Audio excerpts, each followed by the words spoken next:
Ângelo. Bom dia, rapaz, só Ah, você, viu? Pra me fazer rapaz, no sábado. cara, no sábado, 7 e 7 desse sábado. Rafa, Só, tu tem o hábito de acordar cedo, cara? Tu é uma pessoa de uma rotina matinal mesmo? cara, no geral da semana sim, mas o sábado em especial é aquele dia que eu, geralmente na sexta-feira, nesse período de quarentena, eu combinei aqui com a mulher, a gente faz da sala um cinema. Aí quando é na sexta a gente dá uma esticada e depois dorme até tarde. Mas não tem problema Ah, não. Pra estar com você é um prazer imenso. show de bola, cara. Pessoal, sejam todos bem-vindos, tá? Vamos entrando, vamos entrando. Tenho certeza que o bate-papo de hoje vai ser bastante agregador, principalmente quem está iniciando a advocacia, quem tem a pretensão de advogar na área trabalhista, que é a área que o Rafael atua, tá? Rafa, deixa eu te falar aqui, a ideia desse bate-papo aqui, que está acontecendo todo dia, o desafio qualidade de advocacia, é conhecer a rotina e estratégias de advogados que estão tendo resultado em suas áreas de atuações, tá? E eu queria te Perfeito. agradecer por topar conversar aqui com a gente. Tenho grande admiração pelo seu trabalho. E, cara, primeira coisa para a gente se situar aqui, para entender quem é o Rafael Salles, o que ele faz, eu queria te perguntar como foi o teu início na advocacia. Beleza. Primeiro agradecer o convite, a admiração nossa recíproca. Tem uns convites para lhe fazer depois também, para a gente trocar umas ideias lá pelo direito favorável. Você é um cara sempre empreendedor, visionário, que está sempre à frente do tempo, né? Trazendo muita novidade para quem te acompanha. Então, parabéns sempre aí pelo trabalho. Me apresentando, né, aí para o pessoal que ainda não me conhece, meu nome é Rafael Salles, advogo essencialmente na seara trabalhista. Esse ano eu completo 9 anos de advocacia, no mês de agosto, já estamos pertinho. Mas eu digo que meu contato com a questão trabalhista vem até de antes, porque eu estagiei 2 anos nos sindicatos bancários aqui do estado do Ceará, e foi o meu primeiro contato, né? E aí o meu início da advocacia, eu lembro sempre que eu tinha dois estágios, um público e um privado. E eu tive que decidir já daí que caminho seguir. Eu lembro que eu tive 3 estágios durante a faculdade. No último estágio, eu queria ter várias experiências, era na Justiça Federal, e aí eu tinha que decidir que estágio eu iria largar. Aí a primeira coisa ficou na mente: quem pode me contratar depois que eu me formar? Aí pesou a questão de eu ficar no sindicato, porque os advogados de lá tinham escritórios próprios, e eu tive essa visão. Olha, eu gostei de estagiar na seara trabalhista. Na faculdade todo mundo tem aquela paixão pelo direito criminal, né? Mas a gente sabe que entre a paixão ali do mundo doutrinário para o mundo prático, a realidade é bem distinta. E eu me apaixonei também pelo direito do trabalho. Então eu optei em ficar também mais tempo no sindicato, e eu tive 2 propostas para trabalhar em escritórios assim que me formei. Um na seara trabalhista e o outro no direito civil. Eu tinha essas opções, eu tinha me formado, mas não tinha ainda recebido a OAB, né? Eu tinha já passado na prova, mas você precisa se formar, e depois que você se forma, você tinha aquele período para poder receber aquela tramitação cola grau, tramitação junto à OAB para poder receber a carteira, né? Uhum. Aí nesse período fizeram uma proposta para mim, Ângelo, que eu sempre fui muito curioso. Então eu gosto de ter as informações. E aí tinham feito uma proposta para mim que eu ia receber, era um escritório que já tinha lá quatro advogados, quatro advogados, dois estagiários. Me fizeram uma proposta para trabalhar 4 horas, e a remuneração, porque eu ainda não tinha OAB, faltava receber, né, nos próximos meses, até eu receber o OAB. Então por cerca de, acho que foram, entrei lá em junho, julho, agosto, eu recebi no início de setembro. 3 meses praticamente. Eu tinha a menor remuneração do escritório, menor do que os estagiários que estavam lá, já há bastante tempo. Por que que eu aceitei essa proposta? Porque eu conheci o meu potencial. Eu sabia que, por menor que fosse a remuneração, eu confiava na qualidade do meu trabalho. E aí eu gosto de contar sempre essa história porque retrata bem um dos ideais que eu tenho e que eu passo sempre para os jovens advogados, que é não pense em dinheiro, dinheiro é consequência. Não pense em dinheiro, dinheiro é consequência. E eu entrei lá, fiquei 3 meses com essa menor remuneração e em 6 meses eu tinha a melhor remuneração do escritório. Depois de algum tempo, já passando para a jornada de 8 horas, provei o meu valor e ainda coloquei condições. Qual era a condição? Que isso foi repercutir na minha frente. A minha principal condição era: olha, eu fico aqui 8 horas, mas eu quero fazer a parte do direito coletivo de trabalho, que é a parte do direito sindical, que só o chefe do escritório fazia. E eu disse que queria fazer. Eu sabia que ele ia aceitar porque ele era muito demandado. Então, para ele era bom ter uma pessoa. E nos 6 meses que eu passei no escritório, inicialmente, eu percebi que o grande boom da advocacia trabalhista, pelo menos para aquele escritório, não era a demanda individual, o direito individual, era o direito coletivo do trabalho, que era a parte do direito sindical. Então eu queria dominar isso, eu queria ir para as reuniões, para as mediações, queria fazer negociação coletiva, participar da construção dos acordos coletivos, das convenções coletivas de trabalho. E aí, assim eu fui. E passei 3 anos e meio nesse escritório. Apareceu uma oportunidade de eu ir para um outro sindicato, ganhando menos. Quando eu saí do escritório, vou falar aqui de valores, sou tranquilo com relação a isso, mas eu ganhava em torno de R$ 8.000. Então, eu saí de uma remuneração de 8.000 para ir para uma remuneração de próximo de 3.000. Dei um passo para trás, visando dar 2, 3 passos mais na frente. Então, eu saí da minha zona de conforto, porque eu vi que no escritório eu estava estagnado. Eu não tinha mais o que fazer, não tinha mais para onde crescer, estava já no limite. Poderia ficar no R$ 8.000, é uma remuneração boa, você poderia passar a vida inteira recebendo essa remuneração, mas não era o que eu queria, não era o que eu queria.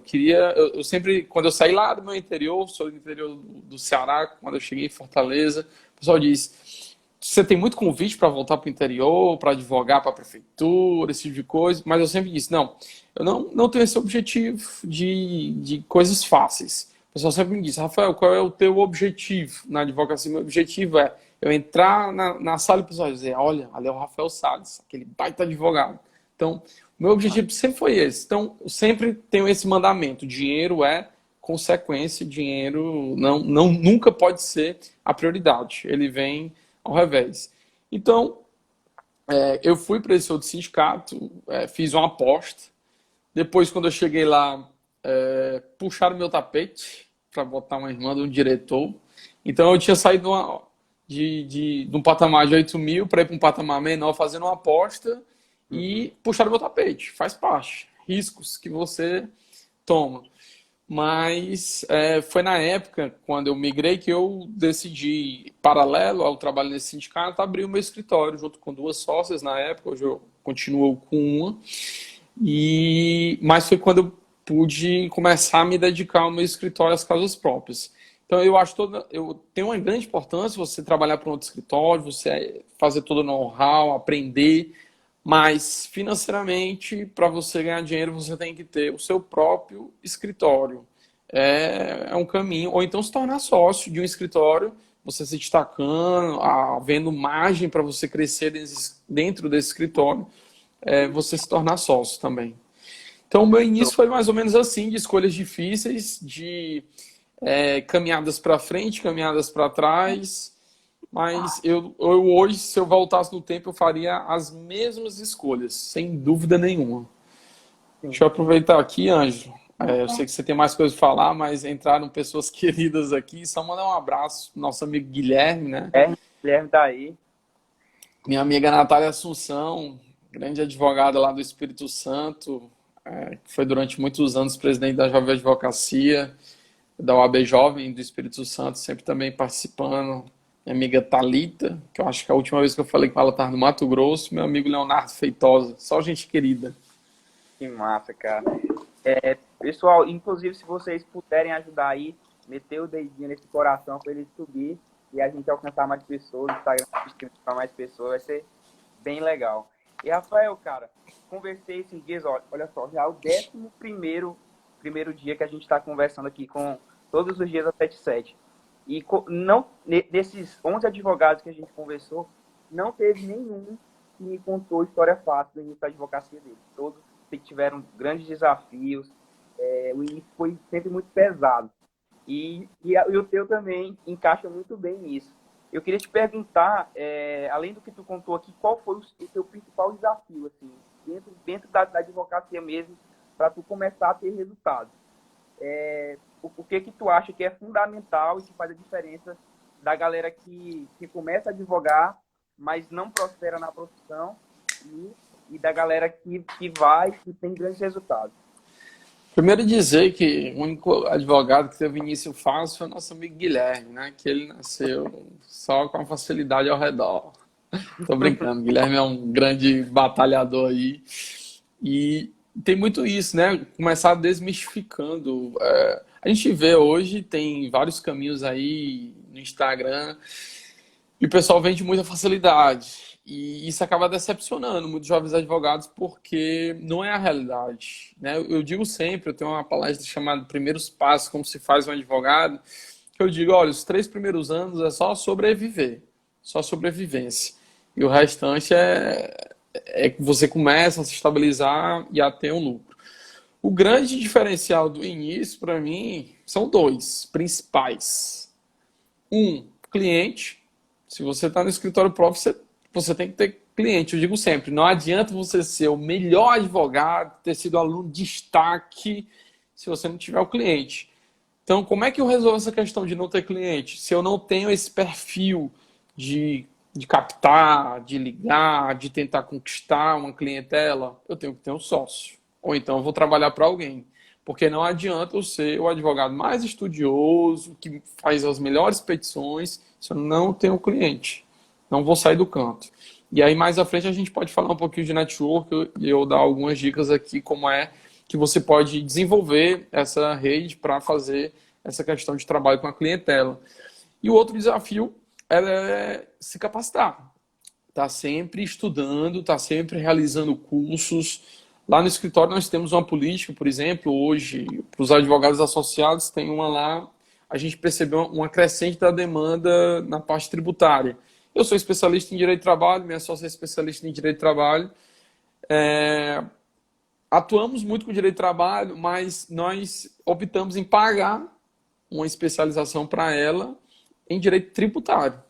Porque não adiantava ela ter um conhecimento que ela já tem do dia a dia, ela passou a ter um conhecimento a mais de uma outra seara que iria agregar valor ao nosso escritório. Então, pedimos para ela procurar, escolher o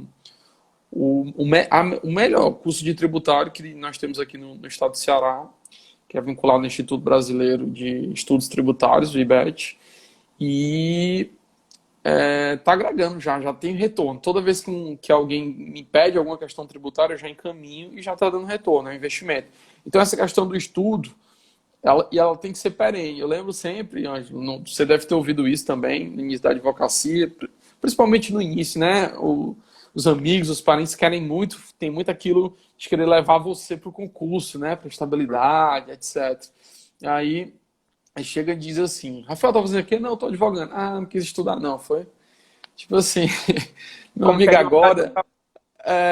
agora que eu comecei a estudar, porque doutrina é muito tranquilo. Agora, pegar a doutrina, fazer a subsunção dos fatos, aquele teu caso concreto, né, pegar aquele fundamento e encaixar naqueles fatos que foi narrado pelo cliente, aí é que vai começar o estudo de verdade, que é colocar na prática. Não adianta só eu saber doutrina, eu tenho que saber manejar essa doutrina do ponto de vista prático. Se eu não dominar isso, nada feito. Então, esses 2 pontos, para mim, são centrais. A capacitação perene, o advogado ele tem que estar sempre atualizado, e o trabalho de network do advogado. Você precisa estar sempre desenvolvendo caminhos para estar caminhando em conjunto essas 2 áreas. Eu gosto de citar uma história de um caso que eu peguei no escritório trabalhista, logo no início, que quem você deve lembrar aí, direito do trabalho, você teve aula falando sobre o contrato de representante comercial. Você teve uma aula, você viu muito superficialmente sobre isso. Os Uhum. professores não aprofundam isso, porque não é uma coisa tão rotineira. Existem algumas pessoas que têm, algumas empresas que trabalham com isso, muitas distribuidoras, por exemplo, mas não é a regra geral do mercado, da cidade, do estado, enfim. E aí uma pessoa me ligou, olha, eu tenho um contrato de representante comercial que foi rescindido. Só que também esses contratos de representante comercial, a gente sabe que eles são muito utilizados para fraudular contratos de emprego, relações de emprego. Então pensei, olha, deve ser mais uma fraude, a pessoa deve ser na prática empregado, e aí o que acontece na verdade é a gente vai pedir um reconhecimento de vínculo de emprego. E ele chega no meu escritório, quando ele começa a narrar o caso, eu percebo, isso aqui não tem nada de vínculo de emprego. Isso aqui é contrato tipo de representante comercial. Mas eu tive uma aula disso alguns anos atrás durante a faculdade. E aí? Como é que eu resolvo? Eu tinha que tomar uma decisão rápida. Então, quando o cliente chegou, que ele começou a narrar um pouquinho, eu, olha, só aguarde só um instantinho, tome aqui um café. Café, eu sempre falo do café nas minhas palestras, que ele é essencial para várias coisas. Mas eu vou fazer um cafezinho aqui. Quando o senhor chegou, eu estava só respondendo aqui o e-mail. Eu vou só finalizar aqui a resposta desse e-mail e em seguida a gente continua aqui nosso atendimento. Porque é um e-mail rápido que eu estou mandando aqui, 10 minutos. Só que meu e-mail, na verdade, eu estava indo para o Google, botar lá Lei de Representantes Comerciais e botar um Ctrl F, rescisão. Aí eu vi, opa, artigo 27, a linha J aqui. Já peguei aqui uma coisa, já peguei aqui a outra. 10 minutinhos depois, voltei para o cliente, olha, você tem direito aqui à rescisão, que equivale a 1/12 de todas as comissões que você recebeu, então eu vou precisar que você faça um levantamento dessas comissões. Como não teve um aviso prévio, você tem direito a um aviso prévio que equivale à média dos 3 últimos meses de indenização.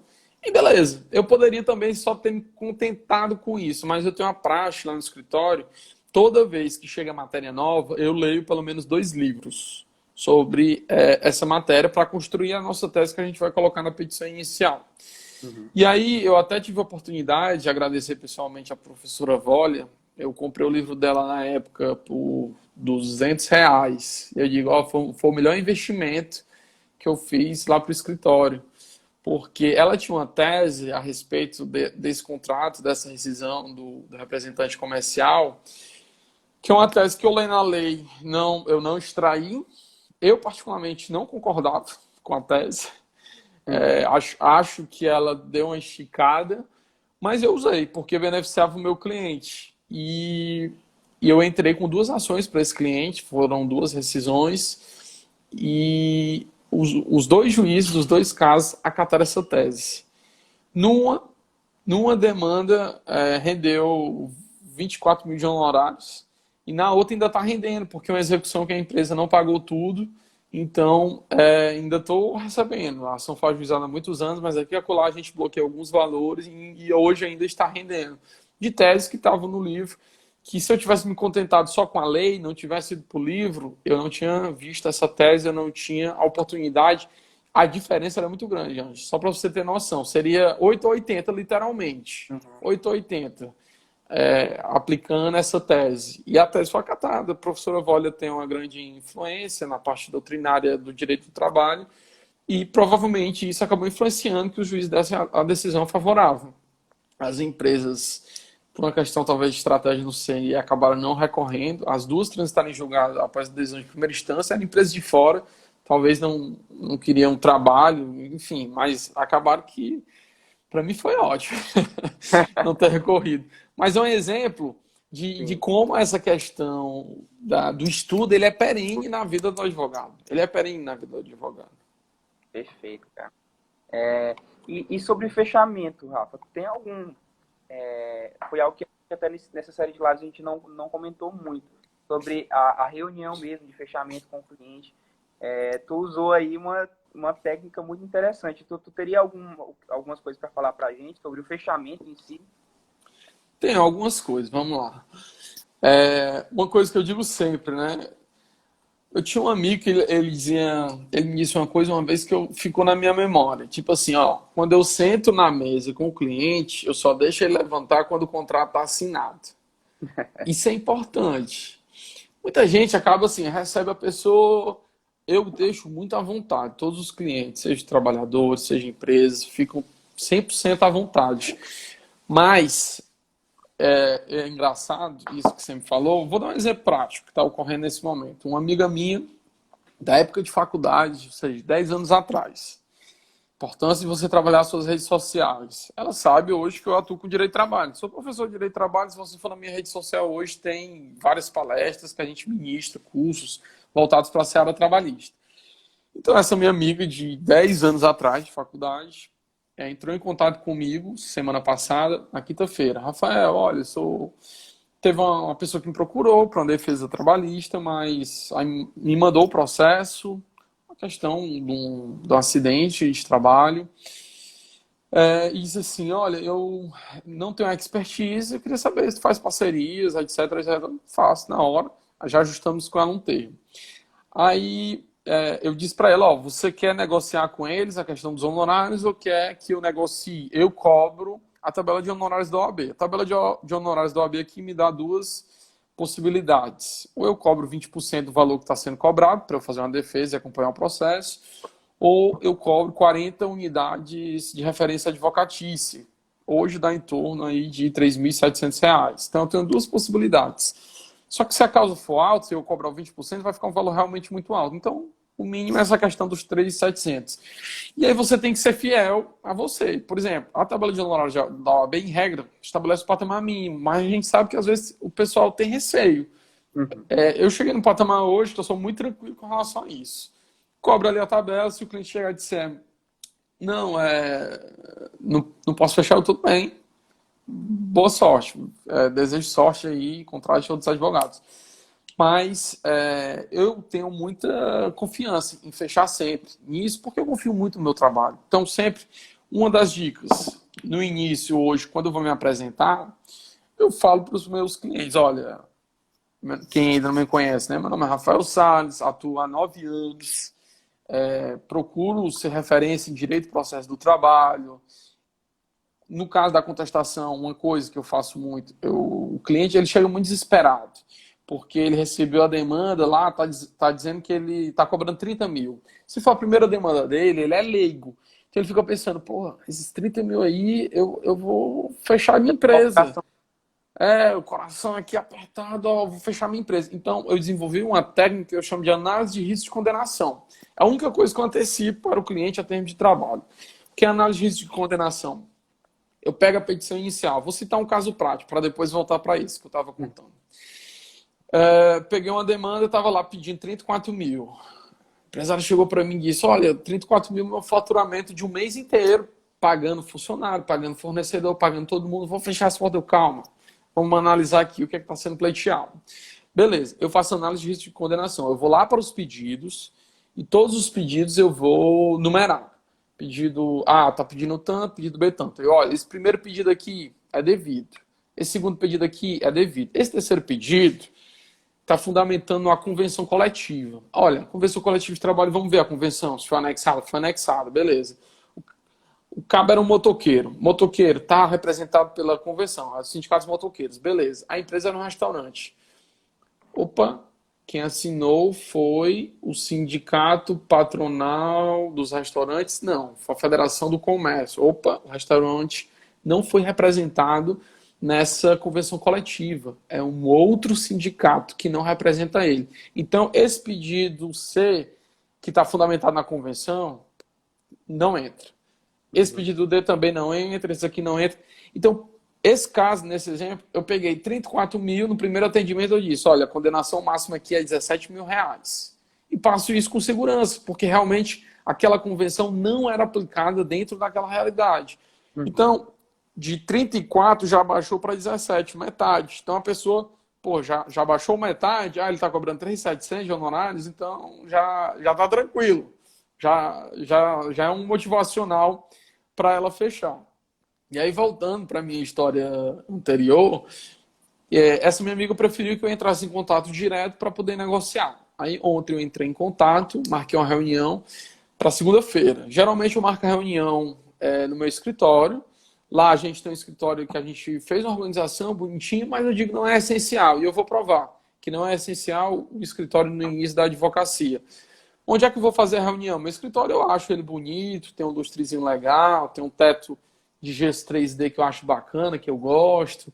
Os clientes acham bonito também, mas onde é que eu vou atender esse cliente? Na empresa. Então, a estrutura do meu escritório e nada nesse exemplo. E hoje, quem for principalmente trabalhar com empresário, o cara quer ser atendido é na empresa dele. Mas eu estou indo na empresa, nesse caso específico, geralmente eu uso muito escritório. Mas eu estou indo porque teve um acidente de trabalho. Então, eu quero conhecer o ambiente, quero ver qual foi a máquina, quero entender para poder facilitar na hora de construir a defesa.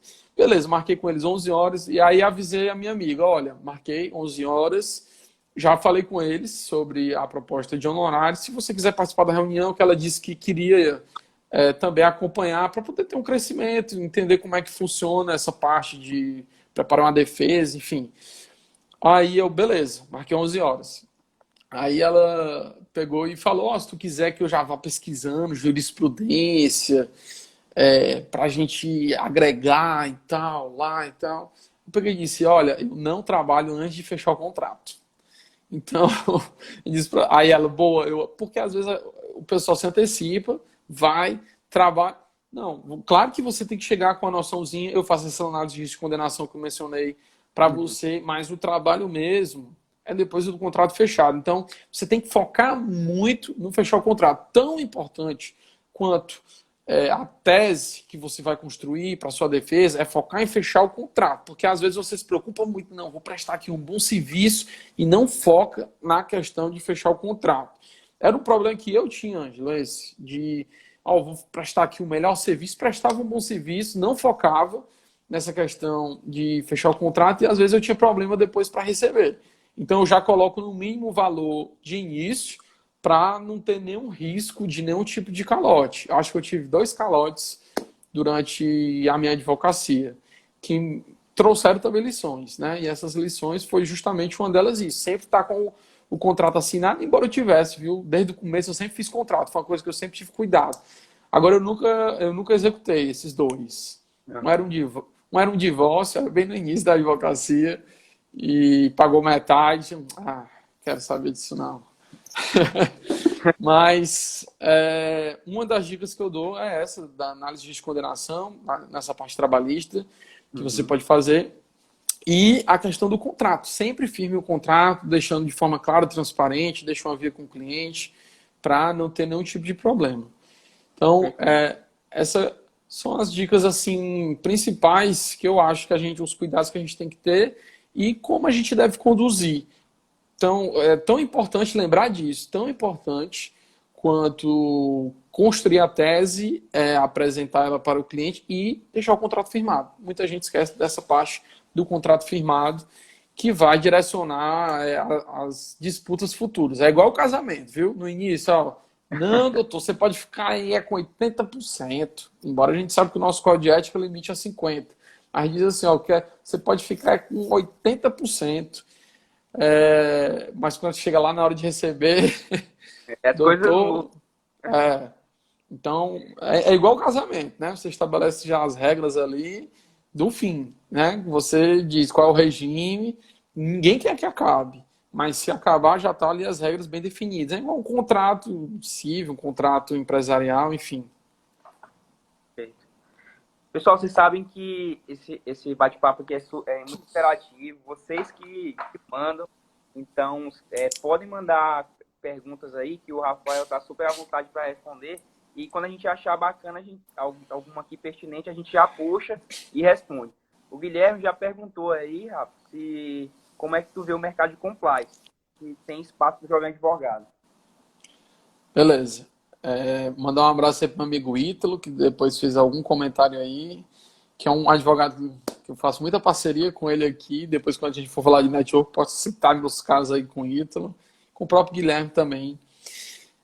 A gente também estabelece algumas parcerias. O compliance, interessante, o compliance, ele surgiu para mim dentro de um contexto de crise. Qual era o contexto de crise? A reforma trabalhista. A reforma trabalhista trouxe uma crise, eu acho interessante, não só para trabalhadores, aliás, desculpa, não só para quem advoga para trabalhadores, mas para quem também advoga para empresas. Porque o discurso principal da reforma trabalhista foi, olha, surgiu a reforma trabalhista aí, agora os empresários podem fazer o que quiser. E aí diminuiu as demandas trabalhistas, muitos advogados com receio dos clientes serem condenados a pagar honorários sucumbenciais, que até então não tinha, passou a ter. Isso foi um freio grande nas demandas trabalhistas.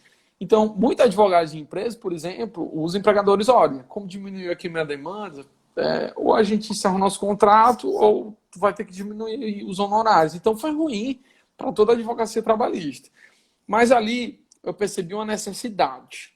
Qual era a necessidade? Eu percebi que eu não tinha um produto. Pô, eu vou sentar numa mesa de negociação aqui para tentar fechar um contrato fixo. Por exemplo, com a empresa. Aí eu digo para ele assim, Ângelo, olha, tu me contrata, que se tu tiver um problema eu resolvo. Aí o cara não tem estilo, não, então espera aparecer o problema. O compliance, quando eu comecei a ouvir falar do compliance, da sua aplicação na seara trabalhista, o compliance ele nasce dentro de um contexto da área criminal, para adotar medidas anticorrupção, mas ele é adaptado a todas as áreas do direito hoje. E chegou na seara trabalhista também. Eu, rapaz, acho interessante isso aí. Porque o compliance, por exemplo, só o fato de você... O trabalho inicial que a gente desenvolveu, eu comecei a fazer cursos. O trabalho inicial que a gente desenvolveu 6 passos lá no escritório. O primeiro a gente vai... Olha aí, falando em compliance, entrou aqui a minha amiga Joana Montemor, que é lá de São Paulo, que é fera em compliance, inclusive. Deixa a dica aí, depois sigam o Instituto Compliance Trabalhista, que ela dá sempre muitas dicas, né? Mas o compliance, eu percebi que dá para você criar um produto jurídico, né? Então você vai fazer uma criação de código de condutas para as empresas, e aí quando você senta na mesa de negociação, você diz, olha, você tem problema de funcionário chegando atrasado? Todos eles têm. Você tem problema de funcionário com alguma insubordinação? Todos eles têm. Então, você acaba trazendo, tocando na ferida, e ele, opa, aí você diz, olha, eu posso criar mecanismos que vão te ajudar no teu dia a dia. Então, quais são esses mecanismos? Por exemplo, o código de condutas, que você vai estabelecer as regras e vai deixar claro. No outro momento, você vai apresentar isso no workshop para os funcionários, para eles compreenderem. E isso é 100% garantido. Eu digo isso pelo retorno dos clientes que a gente tem ouvido. Melhora, assim, exponencialmente a rotina interna das empresas. Melhora muito. Mandar um abraço aqui também para minha amiga Renata Nogueira, presidente de um sindicato que a gente assessora. E aí, o Guilherme estava perguntando, né, sobre como é que está o mercado de compliance para o jovem advogado. Eu me considero um jovem advogado nessa seara. Eu comecei a aplicar isso, o meu primeiro contrato de compliance foi em 2018. Então, é bem recente. Então, é um mercado novo para todo mundo. É uma seara que está aí ainda com um campo vasto a ser explorado. Alguns estados ainda atrás de outros. Se você for para São Paulo, Belo Horizonte, próprio Rio de Janeiro, o compliance está bem mais avançado do que aqui no Nordeste, por exemplo. Então o espaço é muito grande ainda para você desbravar. Aí eu lembro de um podcast bacana dos meus amigos lá do Advodásticos, que falam sobre o Oceano Vermelho e o Oceano Azul. O compliance está aí ainda para ser desbravado. Um oceano ainda a ser explorado. Então, tem muito mercado. Agora, o que é que precisa? Capacitação. Né? Capacitação. Porque muita gente também quer fazer... Eu, por exemplo, tive uma dificuldade no início de encontrar ferramentas. Eu falava com pessoas que tinham feito curso de compliance, perguntavam, olha, como é que eu construo o código de condutas? Cada empresa tem uma realidade, ninguém tinha um modelo base. Então, eu, junto com a minha sócia, a gente saiu fazendo cursos e fomos montando aqui, aos trancos e barrancos, a nossa estrutura e procurando aplicar de forma séria. Porque muita gente também quer vender, o nome é bonito, é vendável, mas tem toda uma programação, tem toda uma seriedade. Então, o retorno é sensacional. Se você seguir o passo a passo, é muito bacana. Show. Rafa, só mandar um abraço pro Flávio Porpina aí, grande advogado, colunista da Escola de Advogados, mandar um abraço para ele. E, Rafa, eu queria que tu contasse pra gente, eu sei que tu tem uma atuação bem forte nas redes sociais, já tem muito tempo isso. Eu queria saber qual a importância que tu dá hoje ao posicionamento digital, a construir uma marca nas redes sociais, na internet, e como surgiu a ideia do direito favorável. Conta pra gente. Ah, bacana. Redes sociais, né? É essencial hoje para o jovem advogado. Ele tem que ter isso em mente. Não existe mais advocacia. E aí eu mando um abraço para meu amigo Roniel Feitosa, empresário da advocacia aqui do interior do Ceará para o mundo. Tem 6 escritórios, coordena tudo lá de Sobral, capital do norte do Ceará, viu? E é um advogado muito empreendedor. Mas as redes sociais, foi o que eu percebi, Ângelo. Trazendo sempre exemplos práticos. Olha, eu sou lá do interior, lá de Acaraú. E aí eu percebi que algumas pessoas começaram a me contactar para tirar algumas dúvidas trabalhistas. Como é que esse pessoal começou a me contactar? O que é que eu comecei Pessoal a de lá. fazer? Pessoal de lá. Estou Aham. morando aqui em Fortaleza, minha mãe mora lá, alguns irmãos, e eu vou lá a cada 3 meses, quando tem um feriado, ia, né? Antes dessa pandemia, a cada 3 meses, quando tem um feriado, a gente vai. Mas, enfim, viagens rápidas, eu não tenho contato com a sociedade local, mas o pessoal tem a gente aonde? Facebook, Instagram. Então, o que é que eu fazia? Eu ia realizar uma audiência aqui no Fórum em Fortaleza, por exemplo, pleiteando adicional de insalubridade para um determinado trabalhador. Então eu colocava, fazia o check-in, Fórum Altran Nunes, que é daqui de Fortaleza, Justiça do Trabalho. Preferi até botar o nome Justiça do Trabalho do que o do Fórum, porque para saberem que eu atuo na Justiça do Trabalho. Aí tava lá, Justiça do Trabalho, aí eu botava pauta do dia, adicional de insalubridade. Pronto, só isso. Pauta do dia. Só que eu tenho um volume razoável de audiências, então isso dia sim, dia não, tava lá, nesse check-in. Então, o que é que as pessoas começam a ligar? Olha, Rafael, advogado. Advogado que atua na seara trabalhista. Se eu tiver um problema trabalhista, quem eu vou procurar? Então as pessoas lá do meu interior começaram a ter problemas trabalhistas e começaram a chegar demandas de lá. Essa demanda não tem um outro caminho, veio pela rede social. Da mesma forma, aqui em Fortaleza, muitas pessoas, por exemplo, eu comecei agora o mestrado, estou fazendo um mestrado aqui na Universidade Federal do Ceará. 6 meses. Eu já tive 2 indicações de colegas do mestrado. Como é que eles sabem que eu atuo com o direito de trabalho? Redes sociais, está todo mundo se seguindo hoje em dia. Então, não adianta eu só ter a minha rede social, precisa aparecer. É claro que eu uso também. Tem gente que prefere diferenciar, tem um perfil pessoal e um perfil profissional, acho válido também. Eu gosto de fazer um misto. A minha rede social é um misto do meu pessoal com profissional, mas eu acho que não existe um formato ideal. Existem vários formatos e cada um vai trabalhando o que é melhor para si. Direito favorável. Direito favorável ele surge em julho de 2017. Esse ano a gente completa 3 anos de direito favorável. E surgiu de uma conjectura de ideias. O nome Direito Favorável foi uma ideia do Marcelo Muniz, que é um dos meus sócios. Junto com o Marcelo Muniz, hoje tem o Thiago Mendes, que foi agregado posteriormente.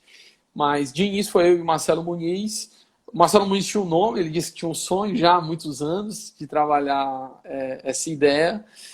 E aí eu tinha algumas outras ideias e foi assim que saiu a reforma trabalhista. O texto foi voltado mais ou menos em junho de 2017, passou a vigorar 4 meses depois, só em novembro. Mas a gente pensou, olha, a reforma trabalhista está trazendo aí muitas novidades. Eu lembro que a medida provisória que alterava a CLT, editada na época pelo Michel Temer, alterava 11 artigos. Quando foi convertido em lei, após 4 meses de tramitação no Congresso, alterou mais de 100 artigos. Foram mais de 200 dispositivos. Então foi uma coisa assim muito profunda. Realmente era uma reforma. Até então o pessoal dizia, é o puxadinho trabalhista, não é uma reforma, quando saiu a medida provisória. Mas quando veio a Lei 13.467, aí foi algo intenso. Então foi que a gente pensou, olha, em período de crise, alguns choram, outros vendem lenço. Vamos ser os vendedores de lenço. Vai ter muita demanda para capacitação nessa seara trabalhista. porque teve muita alteração profunda. Então, montamos um curso, começamos o Direito Favorável, montando um curso e gravando vídeos de dicas no YouTube, inicialmente. Depois, quando agregamos com o Thiago Mendes, aí começamos também no Instagram. Hoje, no Instagram, lá a gente tem pouco mais de 20 mil seguidores e no YouTube a gente já está com mais de 13 mil inscritos. Já está, a última vez que eu olhei, acho que já passou, mas estava em torno de 650 mil visualizações. Rumo aí a 1 milhão daqui a pouco de visualizações. Então, foi assim que nasceu, dentro desse contexto de crise, aproveitando a crise para criar uma oportunidade, que é uma coisa que eu tenho batido muito nessa tecla. Momentos de crise são momentos de oportunidades. Então, o direito favorável nasceu desse contexto. E hoje é interessante que o direito favorável acaba que, de forma indireta, traz clientela também para o meu pessoal, do Marcelo Muniz. Não é o nosso foco é fazer preparação para advogados, mas acaba que outras pessoas que não são da seara da advocacia acabam se identificando de alguma forma, porque tem dicas que servem também para quem não é advogado e nos procuram também. Eu vou dar um exemplo prático aqui. Eu tive uma trabalhadora que ela assistia com frequência os vídeos lá e teve agora demissão na empresa. Ela tinha um grupo no WhatsApp, veio falar comigo pelo Instagram. Olha, Rafael, eu posso te adicionar no grupo do WhatsApp aqui com o pessoal para tirar dúvida? Pode, na hora. E semana passada eu juizei 10 ações. 10 ações. Então, a importância hoje, casando aí, das redes sociais. Sim, sim.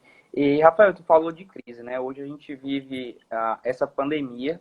Eu queria saber o que foi que mudou na tua rotina, nas demandas do escritório, e qual oportunidade que tu vislumbra aí para a advocacia.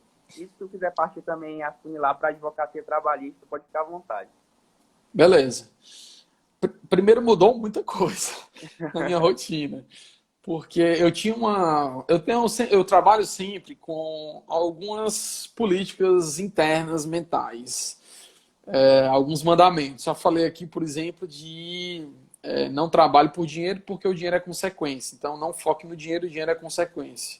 Sempre tenho essa máxima que eu aprendi com meu irmão, que é o rico da família. Então, se ele está bem, então eu vou seguir esse caminho aqui porque dá certo também. Mas, falando sobre essa questão, o que foi que mudou? Principalmente, um outro mandamento que eu tinha era: eu não levo trabalho para casa. Eu não levo trabalho para casa. Então, o meu notebook, por exemplo, ele não tinha acesso ao certificado digital, que hoje é essencial para os processos, que são todos eletrônicos. Então, o que é que acontecia? Eu tive que me adaptar radicalmente. Olha, se eu não posso mais ir ao escritório, então o meu notebook agora, ou eu trago a minha máquina do escritório ou o meu notebook, eu vou ter que adaptar. Eu preferi adaptar o notebook. Então, tive que instalar aqui as questões de certificado digital, que eu acho um saco, né?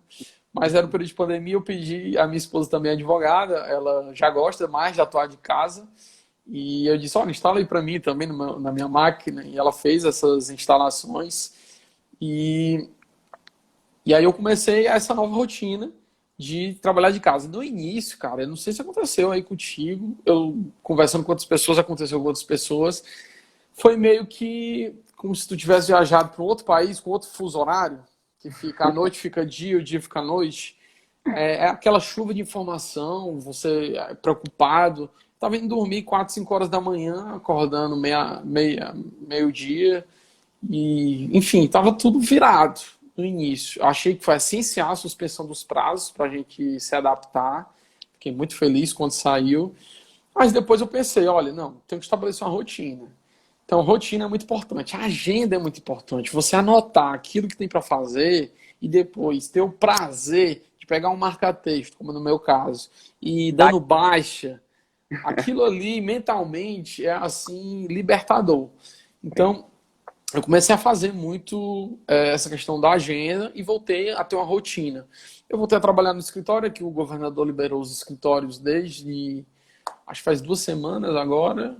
Foi, exato. Essa semana agora eu fui todos os dias para o escritório na maioria dos dias assim, à vontade. Nos dias que eventualmente tinha algum atendimento, inclusive virtual, aí eu já vi uma realidade nova, né? Uma nova realidade. Atendimento virtual não tinha. Agora, eu atendi um trabalhador que já tem 67 anos, está com receio de sair de casa. Fiz uma videoconferência. Hoje o WhatsApp te proporciona isso. Não precisa ter nada. O WhatsApp te proporciona isso. Então, comecei a fazer já algumas videoconferências. Ah, precisa assinar a procuração, manda o contrato. Vai na Lan House, imprime, digitaliza. Eu digo até, se quiser mandar foto, se for, hoje todo celular tem uma foto boa, tira a foto, manda. Então a gente passou a usar a tecnologia como aliada, né? Então a gente baixou o Zoom, Google Meet, todos os dispositivos que tu imaginar aí para realizar reuniões. Foi uma das adaptações que a gente fez. E a gente começou a trabalhar as oportunidades. Quais são as oportunidades? Cara, se antes o advogado trabalhista, eu escutei muito isso durante a reforma trabalhista, o pessoal chegava, olha, eu saio a reforma trabalhista, já estou procurando outro ramo, porque direito de trabalho vai acabar. E eu cantava mentalmente, claro, não dizia, mas eu cantava uma musiquinha mais ou menos assim, ó, vá com Deus, o amor está aqui. E eu deixava a pessoa aí, eu dizia, ó, mas eu vou ficar. Lembre-se que eu estou aqui, podemos estabelecer pontes, parcerias. Então, pode ir, mas eu estarei aqui. E o que é que aconteceu? O advogado trabalhista hoje está no centro. Primeiro, as empresas, quando começaram a sair as medidas provisórias, é o advogado trabalhista que foi dar toda a assistência, assessoria que elas estavam necessitando. E hoje muitas empresas estão demitindo, não estão pagando as verbas na totalidade, e o advogado trabalhista, mais uma vez, está sendo demandado. Agora, como criar essa oportunidade? Como esse cliente vai chegar até você? Aí você tem que trabalhar a sua rede social e saber. Faça uma postagemzinha, olha, você for demitido sem justa causa, você tem direito a isso, isso e isso. Força maior, saiu aí. Não cabe fato do príncipe por isso aqui. Vai explicar o que é o fato do príncipe. Então você vai começar a construir. Olha, aquele advogado falou disso. Então ele deve saber. Porque é um problema hoje que está afligindo muitos trabalhadores, que é essa questão das empresas querendo demitir, pagando parcelado, e pelo menos aqui no Ceará, não sei como é que está aí no Maranhão, aqui está assim demais, e o valor sem estar completo. Então você, em cima disso, vai construindo, né? Então a gente se adaptou a essa nova realidade, álcool em gel virou referência, a máscarazinha também já virou referência, mas veio, por exemplo, a videoconferência, como está vindo as audiências de conciliação virtuais. Eu tenho, por exemplo, segunda-feira e sexta-feira da próxima semana, 2 audiências virtuais de conciliação, o que estimula até que a gente converse antes. O advogado já me procurou da outra parte, eu já joguei aqui uma proposta esperando vir. Talvez na segunda-feira a gente vai só ajustar algum termo, enfim. Facilita também nesse aspecto. Então, usar a tecnologia para poder evoluir, acho que é a grande lição desse período de crise. E também você usar sempre a rede social para chegar no cliente. Como é que ele vai te achar? Você tem que pensar nisso. E soube de uma empresa que está demitindo, vai lá, atrás do cliente. O grande problema, voltando lá para o início, eu queria ter falado disso, lembrei, o grande problema que eu vejo é a inércia. O pessoal acha que a advocacia vou montar um escritório, minha estrutura é bonita, vou ficar aqui sentado esperando o cliente, porque ele vai passar aqui em frente e vai ver. Não, meu amigo, não é assim não. Você tem que sair da inércia, você tem que ir atrás, você tem que criar as oportunidades. Se você ficar esperando a oportunidade aparecer sozinha, pode ser que apareça, mas não é a regra.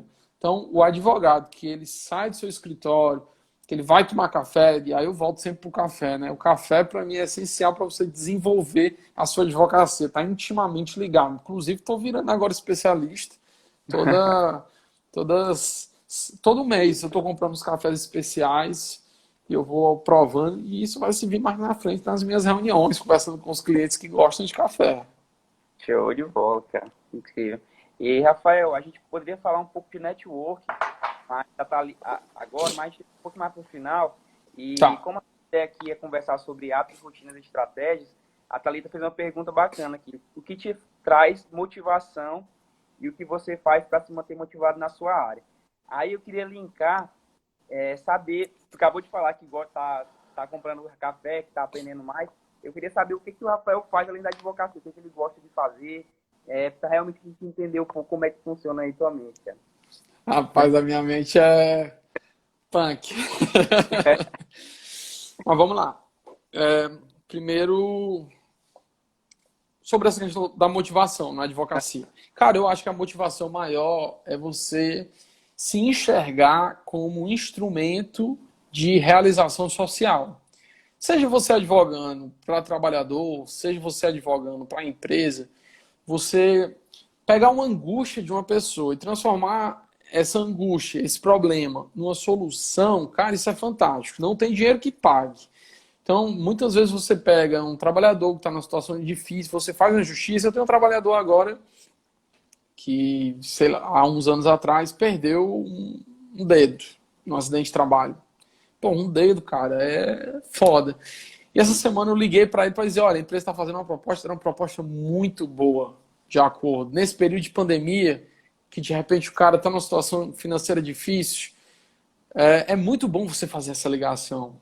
Você ligar, olha, eu vou ligando já sabendo que ele vai aceitar o acordo, a proposta foi realmente muito, muito razoável. E aí você ligar e o cara, pô, obrigado, doutor. Isso é muito motivacional, é uma das coisas. Do mesmo jeito, se você advoga para uma empresa, a empresa chegou a uma demanda lá de R$ 50 mil, tu demonstrou que, na verdade, aqueles 50 valeu 20 e, de repente, tu conseguiu fechar um acordo ali com 60% do valor e trouxe paz, porque os empresários também têm dor de cabeça, né? Lá na X Trabalho aqui de Ceará, uma época eles fizeram uma campanha estimulando a conciliação e tinha lá, tipo assim, durma um sono tranquilo. E realmente é isso, a pessoa perde o sono. Então, você quando consegue resolver essa situação, você acaba virando o advogado de referência. Eu tenho trabalhadores que me ligam, doutor, um colega meu está com problema, eu posso lhe indicar, posso dar seu número? É claro que pode, né? Mas ele tem aquele prazer de chegar para ti e dizer, olha, doutor, eu quero te retribuir, eu quero te indicar para outras pessoas pelo bom trabalho que tu fizeste para mim. Então, acho que o maior motivacional é esse, de você ter esse retorno efetivo, de ser um instrumento de realização social, ter essa importância no seio da sociedade e independentemente do lado que você esteja advogando. Eu esqueci, foi o outro link que tu pediu para eu fazer no final.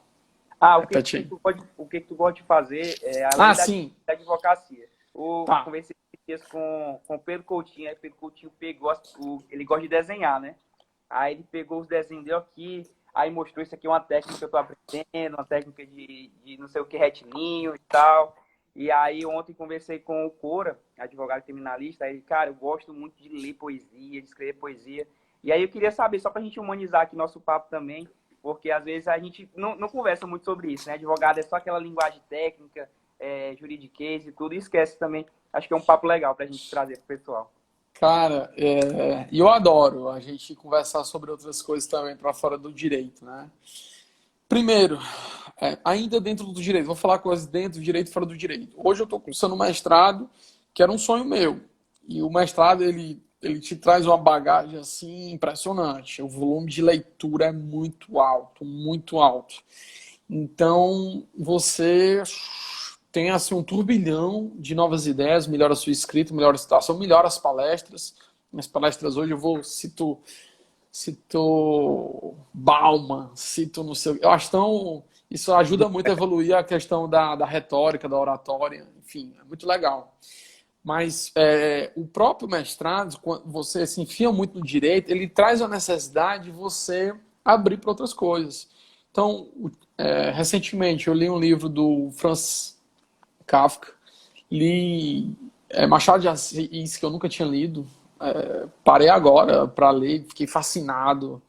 Então, eu gosto muito de ler, tenho uma meta que esse ano eu estou quase cumprindo, de ler pelo menos um livro de literatura por mês. Ele te ajuda muito a desenvolver a parte de escrita, desenvolver as ideias. E outro hábito que eu procuro ter hábito não, hobby. Eu adoro jogar videogame, por exemplo. Eu Eu tenho tanto o Play 4 como um simulador de Super Nintendo com Mega Drive. Então, tem dia que eu quero jogar Super Mario World, né? Aí fica eu e a esposa aqui finaliza. E do Play 4 também eu gosto de jogar bastante. Tem dias que eu gosto de assistir séries, eu gosto de assistir desenho animado de luta, Naruto. Então, isso me abre a mente, né? A minha esposa ficava louca comigo. Ah, tu só assiste esse Naruto. Eu passei na prova do mestrado por causa do Naruto. Ela, como assim? Porque os 20 minutos do episódio era o tempo que eu esvaziava a minha mente. E da mesma forma, eu jogo videogame para esvaziar a minha mente. Quando eu esvazio a mente, eu consigo produzir muito melhor. Então, quando eu ia para leitura pesada do direito, a minha mente estava vazia, estava tranquila. Então, eu acho muito importante você ter esses espaços de prazer mental, essa questão de você descansar a sua mente para depois se aprofundar bastante. Fora isso, olha aí, ó, minha filha só sabe assistir Naruto, ó, tem que fazer o paralelo. Rapaz, isso são episódios, é muito episódio. Eu nem terminei tudo, mas ó, assisti umas 15 temporadas, são bem 20. E aí, eu gosto também de atividade física, de correr, enfim, acho super bacana.